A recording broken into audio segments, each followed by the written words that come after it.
Perkenalkan, nama lengkap saya Trifonila Roda Silva dengan NPM 33200014. Jadi di sini saya akan menjelaskan tentang proses membuka dan menutupnya stomata.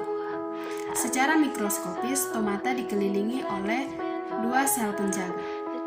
Dua sel penjaga ini terdiri dari beberapa bagian, yaitu yang pertama vakuola, yang kedua nukleus, yang ketiga kloroplas, dan yang keempat dinding sel. Sel-sel penjaga inilah yang mempengaruhi stomata akan membuka dan menutup. Proses membuka dan menutupnya stomata ini diakibatkan oleh tekanan Turgor. Nah, apa itu tekanan Turgor? Tekanan Turgor ini adalah tekanan dinding sel oleh isi sel.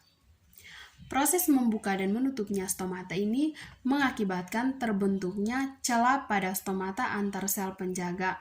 Nah, terbentuk secara resigen karena adanya tarikan dari sel-sel yang mengakibatkan adanya celah atau ruang antar sel. Mekanisme membuka dan menutupnya stomata dipengaruhi oleh pompa potasium dan faktor internal berupa hormon pertumbuhan yang bernama abscissic acid atau biasa disebut dengan ABA. Adanya faktor cahaya dari lingkungan ini akan mengakibatkan ion potasium atau ion kalium bergerak menuju ke sel penjaga pada sekitaran epidermis.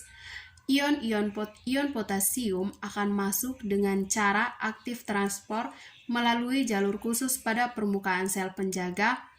Proses aktif transport ini memerlukan energi atau biasa dikenal dengan ATP.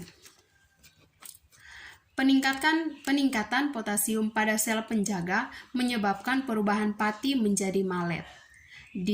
Pati menjadi malet dalam sitoplasma sel penjaga. Hal ini menyebabkan potensial air dalam sel akan menurun, sehingga air akan masuk ke dalam sel penjaga. Melalui mekanisme osmosis, air yang masuk ke dalam sel penjaga akan mempengaruhi bentuk sel sehingga stomata menjadi terbuka. Nah, ketika malam hari saat matahari mulai meredup,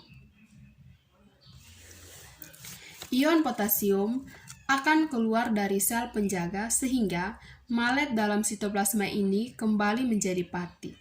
Hal inilah yang mengakibatkan potensial air di dalam sel akan menjadi naik dan air akan meninggalkan sel penjaga sehingga bentuk sel kembali seperti semula dan stomata akan kembali menutup.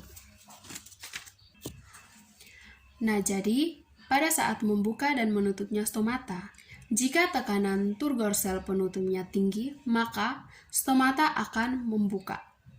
Jika sebaliknya, tekanan Turgor sel penutupnya rendah, maka stomata otomatis akan tertutup.